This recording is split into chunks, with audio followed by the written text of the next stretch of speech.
Hey guys, मेरा नाम है मैक्स और मेरी लाइफ का सिर्फ एक ही पर्पस है, हर मोमेंट को खुलकर एंजॉय करने का। सच बताऊं तो मेरी आज तक कोई गर्लफ्रेंड बनी नहीं है। ऑल्दो मैं 22 साल का हो चुका हूं बट अभी भी सिंगल ही हूँ। मैं किसी ऐसे की तलाश में हूँ जो जो मतलब मेरी तरह ही हो। एक होता है ना कि आपकी थिंकिंग, आपकी सोचने का नज़रिया सब कुछ मैच कर जाता है। मुझे वैसी ही कोई चाहिए जो बात बात पे पैनिक ना करे, ज़्यादा सवाल ना पूछे और हर एक मोमेंट को मेरी तरह ही इंजॉय करे। पर शायद मेरी तलाश ख़त्म होती है जब मेरे नेबर में ऐना शिफ्ट होती है। ऐना मेरी ही तरह 22 साल की थी। वो जब शिफ्ट होती है और मैं उसे पहली बार देखता हूँ, मैं क्या बताऊँ, मैं ऐसा लगता है मैं अपने होश खो बैठा था। पहली बार किसी लड़की को देखकर मुझे ऐसा फील हो रहा था, ऐसा लग रहा था love at a first sight.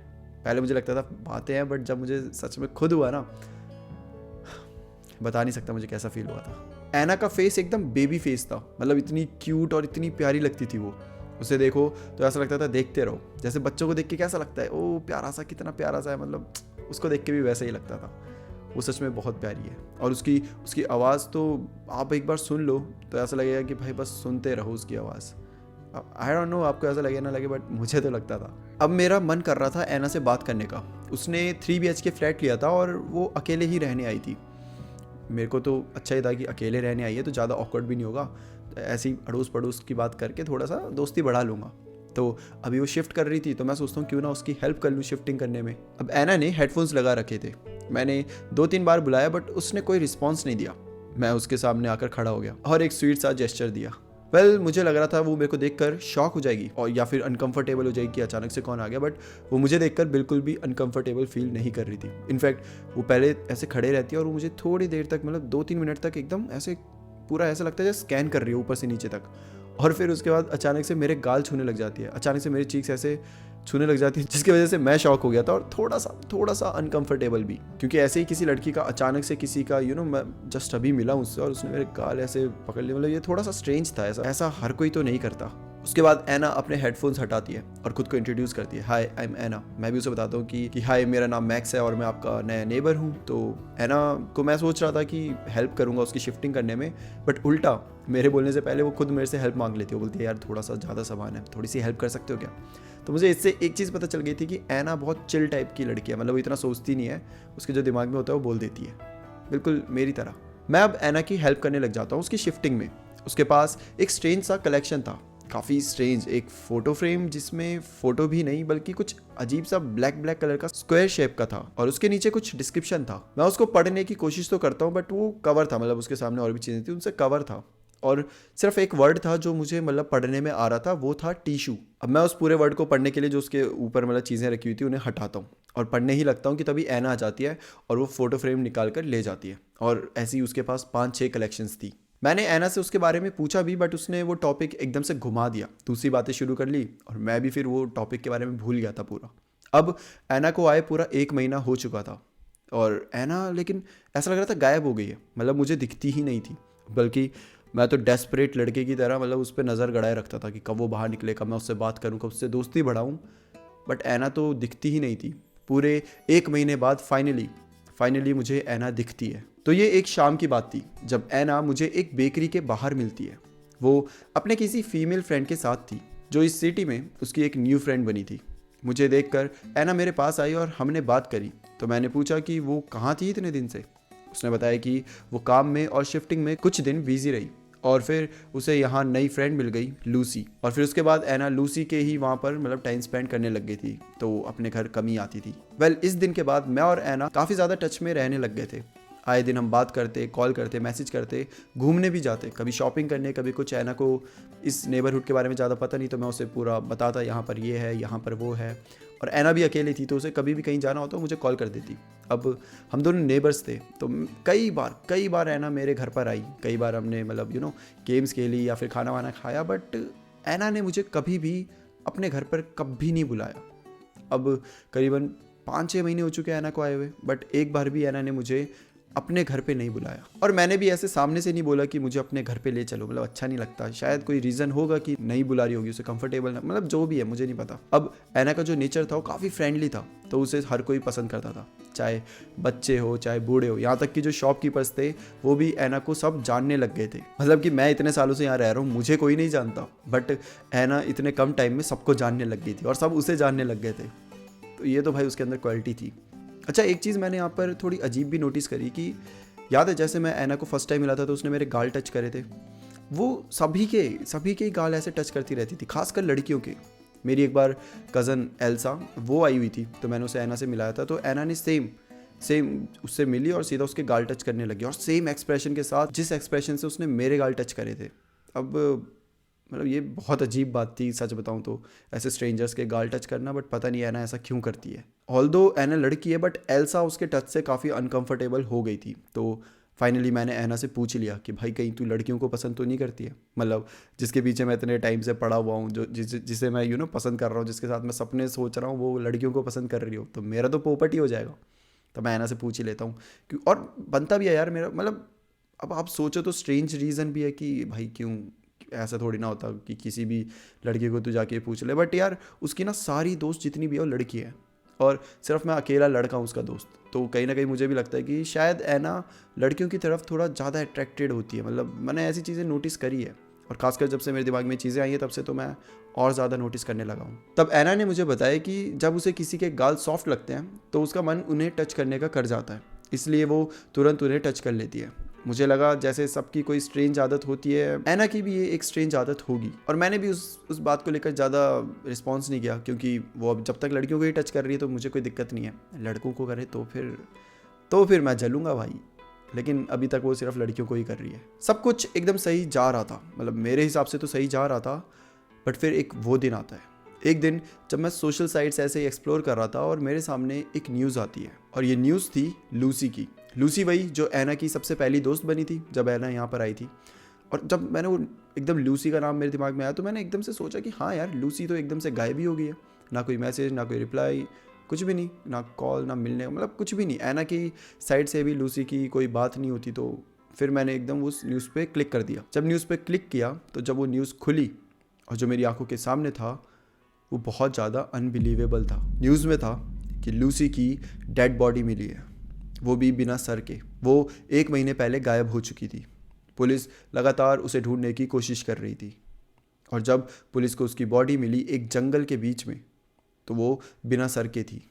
ये पढ़ते ही मैं बहुत ज़्यादा डर गया और मैं सीधा भागते हुए ऐना के पास गया। मैं ऐना के डोर के पास फर्स्ट टाइम खड़ा था। कैन यू बिलीव इट, ऐना से मैं करीबन 6-7 महीने से दोस्त हूँ, लेकिन उसके घर पे मैं आज तक गया ही नहीं था। ऑल्दो मैं उसके डोर के बाहर पहले भी खड़ा हो चुका हूँ, बट ऐना ने कभी मुझे अंदर नहीं आने दिया। या तो वो सीधा मेरे घर आ जाती या तो कॉल करके बोलती मैं बाहर हूँ। मैं कभी भी इस डोर को मतलब खोल कर अंदर गया ही नहीं हूँ। लेकिन इस बार मैं अंदर चला जाता हूँ। मैं पहले डोर में खड़ा था, मैं 10 मिनट तक बेल बजाता हूँ, उसको कॉल करता हूँ, फ़ोन स्विच ऑफ आ रहा था, बेल बजाए जा रहा हूँ, ऐना का कोई रिस्पॉन्स नहीं आ रहा था। तो मुझे लगा कि लूसी की खबर सुनकर कहीं ऐना को एकदम धक्का ना पड़ गया, और मतलब वो ठीक है ना, और ऐसी मुझे उसकी चिंता हो रही थी। तो मैं क्या करता हूँ, मैं सोचता हूँ कि शायद ऐना की बेल ख़राब हो गई हो और ऐना को पता ना हो, इसलिए मैं विंडो से अंदर झांकने की कोशिश कर रहा था। बट दिन के उजाले में उसके घर में पूरा अंधेरा था, कुछ भी क्लियर नहीं दिख रहा था। मैं किचन की साइड गया, वहाँ की विंडो खुली थी, तो मैंने धक्का दिया और विंडो पूरी तरीके से खुल गई। बट जैसे वो विंडो खुलती है मुझे बहुत तेज़ गंदी बदबू आती है, इस कदर जैसे कि कुछ चीज़ अंदर सड़ रही हो। मैं तो ऐसा लग रहा था बेहोश होने वाला हूँ। मैं कैसे तो करके अपने नाक को ऐसे पूरी तरीके से कवर कर देता हूँ, बट फिर भी वो बदबू रुक नहीं रही थी। वो बदबू फिर भी मुझ तक आ रही थी। अभी ये सब चल ही रहा था कि तभी अचानक से ऐना किचन में आ जाती है और वो मुझे देखकर शॉक हो जाती है। उसे देख के क्लियर पता चल रहा था कि वो बहुत ज़्यादा गुस्से में थी। वो बाहर आती है और मुझ पर बरस जाती है, मुझ पर चिल्लाने लग जाती है। मैं काफ़ी हैरान हो जाता हूँ क्योंकि मैं तो उसकी सेफ्टी के लिए ही कर रहा था ना ये सब, और मैं तो बस उसे देख रहा था। मैं ऐसा नहीं है कि मैं अंदर घुस गया हूँ या कुछ, मैं तो उसे बचाने के लिए सब कर रहा था। और ऐना जिसके साथ मैं इतने टाइम से हूँ वो मुझ पर इतना भी ट्रस्ट नहीं करती क्या? वो उल्टा बस सुनाए जा रही है मुझे। बट फिर मैं खुद को संभालता हूँ। मैं सोचता हूँ कि ठीक है, बनता है उसका चिल्लाना, जो भी है, मैं जो भी कर रहा था उसकी बिना परमिशन के कर रहा था। तो मैं उसे सॉरी बोलता हूँ और लूसी की खबर देता हूँ। जब उसे लूसी के बारे में पता चलता है तो जो रिएक्शन मैं उसकी साइड से एक्सपेक्ट कर रहा था, मुझे वो रिएक्शन नहीं मिलता। वो बस वो बस न्यूज़ आर्टिकल देख के रोने लग जाती है और वो बहुत ज़्यादा फेक लग रहा था। मुझे नहीं पता मैं सही सोच रहा हूँ कि नहीं, मुझे नहीं पता कि मैं सही वर्ड यूज़ कर रहा हूँ कि नहीं, बट पता नहीं क्यों मुझे ऐसा लग रहा था वो इमोशनल बिल्कुल भी नहीं थी। वो बस ये दिखाने की कोशिश कर रही थी कि वो इमोशनल है, उसे बहुत बुरा लगा है, बट असल में ऐसा कुछ लग नहीं रहा था। वेल जो भी हो, मैं अब उसे कंसोल करने लग जाता हूँ। देन वो बोली कि तभी मुझसे ये 1 महीने से कांटेक्ट नहीं कर रही थी। इस पे मेरा डाउट थोड़ा तगड़ा हुआ, क्योंकि मैंने तो उसे बताया ही नहीं था कि वो 1 महीने से गायब है। और जैसे वो ये बोलती है, मेरा डाउट एकदम एकदम मतलब होता नहीं है कि आपको किसी पे बहुत शक होने लग जाता है, मेरे को भी उस पर बहुत हाईली डाउट होने लगा, क्योंकि मैंने उसे बताया ही नहीं था कि लूसी 1 महीने से गायब थी। तो मुझे उस पर थोड़ा डाउट हुआ कि यार इसे कैसे पता। बट ये भी है कि अगर वो गायब होगी तो सही में 1 महीने, अगर मान लो वो 4 तारीख को गायब है तो कोई भी बंदा बोलेगा कि 4 तारीख से तभी उसकी मेरे से कॉल नहीं हुई या मैसेज नहीं हुआ, तो दैट मेक्स सेंस। बट पता नहीं क्यों, पता नहीं मेरे अंदर से ऐसी फीलिंग आ रही थी कि यार कुछ तो गड़बड़ है। वेल लेकिन फिर भी मैं उस टाइम कुछ भी नहीं बोलता। मैं बस ऐना का ये रिएक्शन देखकर बहुत ज़्यादा कन्फ्यूज्ड था। मुझे समझ नहीं आ रहा था कि मैं क्या सोचूं, क्या बोलूं, और बस मैं वहाँ से जाने लगता हूँ। घर के अंदर बाउंड्री तक आकर भी ऐना ने मुझे अंदर इनवाइट नहीं करा। मेरे अंदर बार बार डाउट्स आ रहे थे कि कहीं मैं अपने पार्टनर चूज करने में कोई गलती तो नहीं कर रहा। मतलब मैं भूलना चाहता हूँ ये सारी चीज़ें जो मेरे दिमाग में चल रही थी, मैं वो सोचना नहीं चाहता, बट बार बार ये थॉट्स आ रहे थे कि कुछ तो गड़बड़ है। जो ऐना ने करा वो फेक था, जो ऐना दिखाना चाहती है शायद वो वैसी है नहीं। और अब मैं ऐना पर नज़र रखने लग जाता हूँ। मैंने करीबन 1-2 दिन तक ऐना पर नज़र रखना मतलब स्टार्ट ही करा था कि तभी मेरे दरवाजे पर एक नॉक होती है।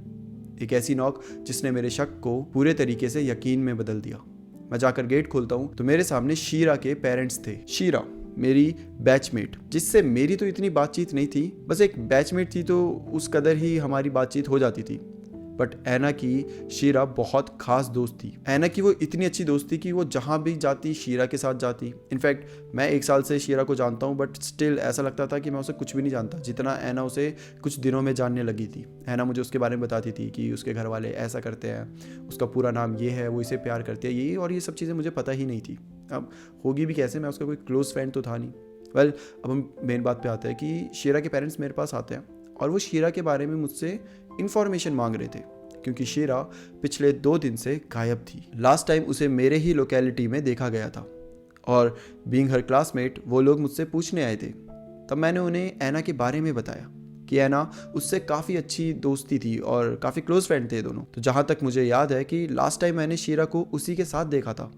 मैं उसके पेरेंट्स को लेकर ऐना के घर के पास पहुंचता हूं तो उस टाइम ऐना अपने गार्बेज बैग लेकर फेंकने को जा रही थी। मैं ऐना को रोक के बोलता हूं कि ऐना तुम शीरा के साथ थी ना, शीरा भी 2 दिन से कुछ पता नहीं चल रहा, तो तुम्हें कुछ पता है? तो ऐना बोलती है कि हाँ शीरा मेरे साथ तो थी, मतलब कुछ दिन पहले, बट फिर कुछ लड़के आए थे और शीरा उनके साथ चले गई थी। अब मैं ऐना से पूछे जा रहा हूँ बार बार, उसके घर वाले पूछ रहे हैं कि और कुछ बता दो ये वो, बट ऐना हमें बिल्कुल इग्नोर करके गार्बेज बैग लेकर कहीं बाहर चले गई और उसने हमारी बात सुनी ही नहीं। हम बोल रहे हैं पीछे से कि ऐना रुक जा, 2 मिनट सुन तो ले ये वो, उसने भाई पूरी तरीके से इग्नोर किया और बस चले गई। ये बात बहुत अजीब थी।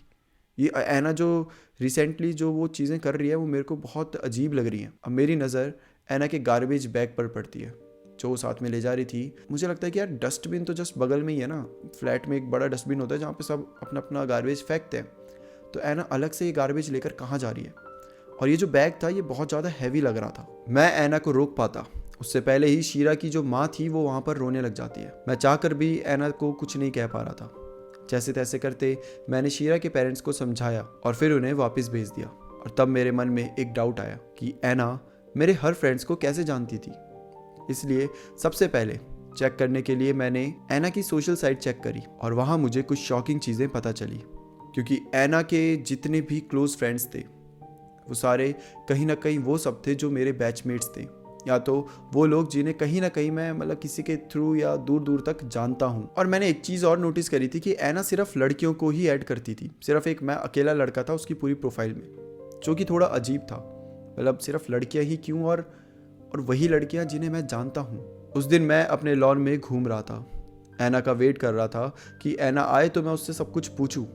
काफ़ी देर हो चुकी थी और ऐना अभी तक आई ही नहीं थी। मैं भी उसी का वेट कर रहा था कि तब ऐना आ जाती है और मैं उसे देखता हूँ कि तभी ऐना के सामने एक ट्रक रुकती है। अब जो सामने लाइट्स थी वो भी ऑफ थी तो मुझे अच्छे से कुछ दिख नहीं पा रहा था। मैं वहीं खड़ा होकर देख रहा था कि तभी उस ट्रक से ऐना निकलती है और पहले तो आसपास वो चेक करती है और ऐसा करता देख मैं छुप जाता हूँ और ऐना अगल बगल पूरा देखकर ट्रक से बाहर निकलती है। एक बड़ा सा काले रंग का बैग लेती है, मतलब वही जो गार्बेज बैग होता है वो निकालती है और घसीट कर उसे अपने रूम तक ले जाती है। अपने रूम में ले जाने के बाद वो वापस से जाकर ट्रक में बैठ जाती है। अब ऐना कहीं और चले गई थी और मेरे पास ये चांस था। मैं जाता हूँ और ऐना के रूम में घुसने की कोशिश करता हूँ। मैं अब उसके डोर को ऐसे खोलने की कोशिश करता हूँ तो ऐना ने वो लॉक करके रखा था। मैं धक्का देने की कोशिश करता हूँ बट वो नहीं खुलता। तभी मुझे याद आता है कि ऐना अपने जो किचन की विंडोज़ है उसे खुले रखती है। तो मैं जाता हूँ दौड़ते हुए और विंडो को खोलने की कोशिश करता हूँ और देखता हूँ तो ऐसा ही होता है। विंडो खुली थी, मैं उसे धक्का देता हूँ, विंडो खुल जाती है। जैसे ही विंडो खुलती है एक बार फिर से वो गंदी सी बदबू फिर से आती है। मेरे समझ नहीं आ रहा कि ये लड़की इतनी गंदी बदबू में जी कैसे रही है। मैं अपना नाक बंद करता हूँ, रुमाल से पूरा नाक को ढकता हूँ और फिर अंदर कूद जाता हूँ। जैसे मैं किचन में कूदता हूँ मेरा पैर किसी चीज़ पर पड़ता है जो कि बहुत ज़्यादा ठोस था, इतना ठोस कि मेरा पैर उस पर पड़ते ही ऐसे मुड़ जाता है। किचन में काफ़ी अंधेरा था और ऐना के आने से पहले मुझे उस गार्बेज बैग में क्या है वो देखना था। मैं दौड़कर अंदर जाता हूँ, लाइट्स ऑन करता हूँ और ऐना के घर को देखने के बाद मेरे तो मानो होश ही उड़ गए थे, क्योंकि मेरे सामने थी बहुत सारी फ़ोटो फ्रेम्स, बहुत सारी फ्रेम्स। और ये सारी फ्रेम्स मेरी ही दोस्तों की थी। जितनी भी मेरी लड़कियां दोस्त है वो सब उन फ़ोटो फ्रेम्स में थी। और मैं सबसे ज़्यादा हैरान होता हूँ जब उन फ़ोटो फ्रेम्स में थी मेरी कज़न एल्सा की पिक। एल्सा की पिक पे ऐसे क्रॉस बना हुआ था और जस्ट उसकी बगल में लूसी की पिक थी। लूसी की फ्रेम्स में भी ऐसे क्रॉस बना हुआ था और जो उसका सर था उस पर पूरी तरीके से ऐसे पेन से ऐसे पूरा ऐसे नोच दिया हो, ऐसा समझो। ऐसा लग रहा था जैसे उसके सर पे पूरा पेन से नोच दिया, उसने ऐसे पूरी तरीके से नोच दिया था उसका सर। मैं कहीं ना कहीं समझ चुका था कि जो भी लूसी के साथ हुआ उसके पीछे ऐना ही थी। और अब मैं ये भी समझ गया था कि जो वो गार्बेज बैग रखा हुआ है मेरे सामने उसमें मुझे क्या देखने को मिलेगा। फिर भी मैं धीरे धीरे अपने कांपते हुए हाथों से उस गार्बेज बैग को खोलने की कोशिश करता हूँ। मैं जैसे ही उसे खोलता हूँ मैं जो देखता हूँ मैं एकदम पीछे जाके गिर जाता हूँ। मैं समझ ही नहीं पा रहा कि ये कैसे हो सकता है। मेरे सामने उस गार्बेज बैग के अंदर शीरा का सर था जिस पर बहुत सारे मार्क्स थे। उसे ऐसा लग रहा था जैसे नोच दिया गया हो। लेकिन यहाँ पर मैं बताना चाहता हूँ कि वो सर सिर्फ मतलब धड़ से अलग नहीं था, वो पूरी बॉडी थी। मैं जल्दी से गार्बेज बैग को पूरा खोलता हूँ और शीरा को बाहर निकालता हूँ। शीरा की सांसें अभी भी चल रही थी। मैं देखता हूँ तो उस गार्बेज बैग के बगल में एक और बैग था और उसको खोलता हूँ तो उसके अंदर एल्सा मेरी बहन थी। उसके भी सेम फेस को पूरी तरीके से नोचा गया था, ब्लेड से या नाखून से, आई डोंट नो, बट उसकी भी सांसें चल रही थी। मैं दोनों को उठाने की कोशिश करता हूँ पर दोनों न जाने कितनी बेहोशी में थी, एकदम रिस्पॉन्स नहीं दे रही थी। मेरे हाथ लिटरली उस टाइम पर शिवर कर रहे थे। मैं उन दोनों को उठाने के साथ साथ अगल बगल वॉल पे लगे हुई बाकी फ्रेम्स देख रहा था। तभी मेरी नज़र एक फ्रेम पे जाती है जिस पे कुछ पिन था। मैं उठकर उस फ्रेम के पास जाता हूँ और पढ़ने लग जाता हूँ।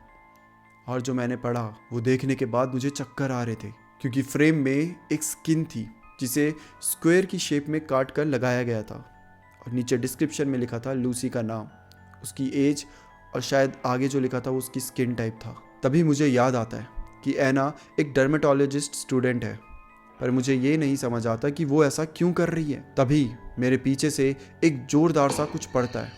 मैं पीछे मुड़ता हूँ तो वो ऐना थी जिसने एक रॉड ली हुई थी और मेरे सर पे उससे मार रही थी। मैं इससे पहले ऐना को कुछ बोल पाता वो फिर से मेरे सर पे उस रॉड से मारती है और मैं बेहोश हो जाता हूँ। मेरी आंखें जब खुलती है तो मैं एक चेयर में बंधा हुआ था, इतना टाइट कि मेरा खून फ्लो तक नहीं हो रहा था, वहीं जमकर काला हो चुका था।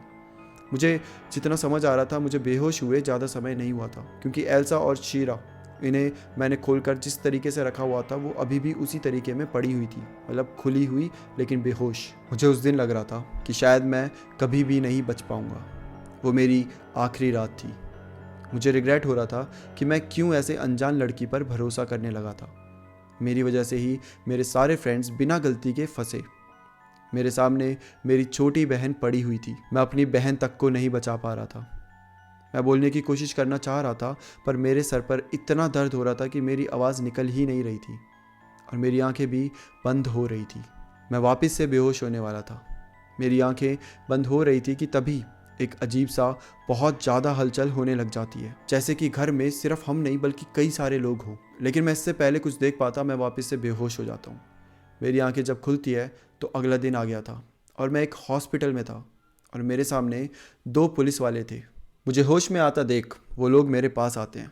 मैंने उनसे पूछा कि शीरा और एल्सा के बारे में, तो उन्होंने बताया कि टाइम पे पहुंचकर उन्होंने दोनों को बचा लिया है और साथ में मुझे भी। 1-2 दिन हॉस्पिटल में रहने के बाद जब मैं रिकवर हुआ तो मैंने ऐना के बारे में पता लगाने की कोशिश करी। मैं जानना चाह रहा था कि उस दिन मेरे बेहोश होने के बाद क्या हुआ। तब एल्सा की मदर ने मुझे बताया कि ऐना एक साइको थी। उसको एक अजीब सा शौक था। वो एक इस कदर की साइको थी कि उसे जिसकी भी स्किन अच्छी या सॉफ्ट लगती वो उसे मार देती और फिर स्किन निकालकर उन पर स्टडीज करती। उसे काइंड ऑफ एक फोबिया था कि उससे अच्छी स्किन किसी की नहीं हो सकती, और जब उसे कोई ऐसा मिल जाता जिनकी स्किन उससे अच्छी होती वो उन पर स्टडीज करती कि आखिर इसने अपने स्किन में ऐसा क्या लगाया कि मेरे से अच्छी हो गई, ये नेचुरल तो नहीं हो सकती, ये इन्होंने कुछ तो गलत किया अपनी स्किन के साथ, उसे ऐसा लगता। आपको याद है लूसी जिसका सर गायब था, जिसकी बॉडी जंगल में मिली थी? वो सर जो गायब था वो भी ऐना के घर से बरामद करा जाता है। और वो सर किस हालत में था? वो सिर्फ हड्डियां थी, क्योंकि जो स्किन थी वो ऐना ने पूरी तरीके से गायब कर दी थी। ये सब सुनने के बाद मैं काफ़ी ज़्यादा घबरा गया था। कोई इतना भयानक भी हो सकता है मैंने कभी नहीं सोचा था, और वो भी खासकर ऐना। और तब मुझे याद आता है कि शायद जब मैं किचन में घुसा था और एक स्ट्रॉन्ग सी चीज़ पे मेरा पैर गया था जिसकी वजह से मेरा पैर मुड़ गया था, वो शायद लूसी का सर ही था। ये सोचते सोचते मेरी पूरे शरीर में एक अजीब सी सेंसेशन पूरी शरीर में चल रही थी। एक बहुत अजीब सी सेंसेशन, जैसे होता नहीं है कि आप कुछ अजीब सा सोच रहे तो और पूरी झन्ना उठती है बॉडी। मेरी भी सेम ही हाल था। मैंने अब एल्सा की माँ मतलब कि मेरी आंटी से पूछा कि मतलब पुलिस को कैसे पता चला हम वहाँ थे।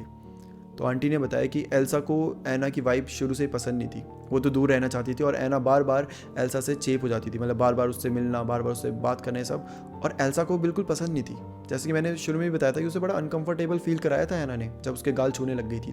तो एल्सा ने उसे सीधा बोल दिया था कि भाई मुझे तेरे साथ नहीं रहना, तू बार बार क्यों आ जाती है। तो ऐना ने गुस्से में एल्सा को बोला था कि तुझे अपनी स्किन पे बहुत घमंड है ना, तुझे अपनी खूबसूरती पे बहुत घमंड है ना, एक दिन मैं इसी का ही यूज़ करूँगी और तब तू रोएगी कि तेरी स्किन इतनी अच्छी क्यों है। और ये बात एल्सा ने अपनी माँ को बता दी थी। और जिस दिन शीरा गायब हुई थी उसी दिन सुबह ऐना शीरा के साथ एल्सा से मिलने उसके घर आई हुई थी और ये कह रही थी कि एल्सा तू भी चलना, हम कैंपिंग के लिए जा रहे हैं। एल्सा पहले तो बिल्कुल भी नहीं मान रही थी, बट शीरा के बोलने के बाद एल्सा भी कहीं ना कहीं मान जाती है और ये तीनों कैंपिंग के लिए निकल जाते हैं।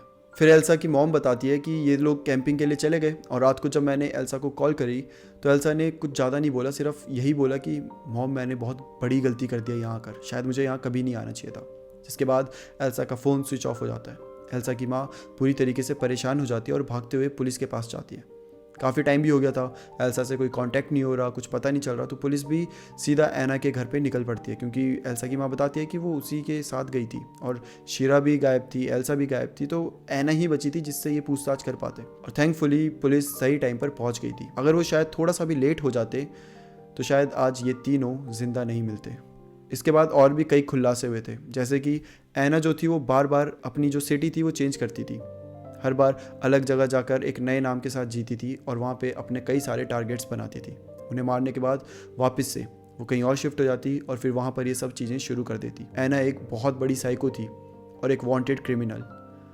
वेल, अच्छा हुआ भगवान की वजह से वो इस बार पकड़ी गई, वरना पता नहीं वो हम जैसे कितने बेगुनाह लोगों को मारती, सिर्फ उसकी कुछ जलन की वजह से कि उससे सुंदर कैसे कोई हो सकता है। आज के बाद मैं किसी भी अनजान व्यक्ति पे कभी भी भरोसा नहीं कर सकता।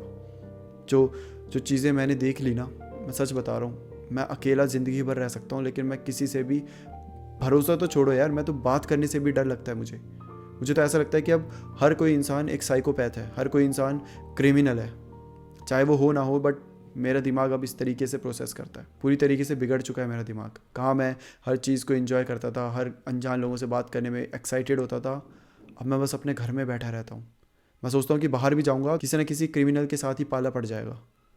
पूरी तरीके से कॉन्फिडेंस टूट चुका है मेरा और मैं बस अकेला रहना चाहता हूँ। But I am still lucky कि मैं एटलीस्ट ज़िंदा तो हूँ, अनलाइक लूसी। उसके बारे में सोचकर मुझे बहुत बुरा फील होता है, बहुत ज़्यादा, और कहीं डर भी लगता है कि मेरे साथ भी शायद ऐसा ही होने वाला था। Well, that's it for today guys. ये थी मेरी स्टोरी। ये थी एक ऐसी साइकोपैथ की स्टोरी जो कि अपनी दिमागी हालत की वजह से किस हद तक जा सकती है। फिर मिलते हैं किसी और टॉपिक के साथ, तब तक के लिए bye bye and take care.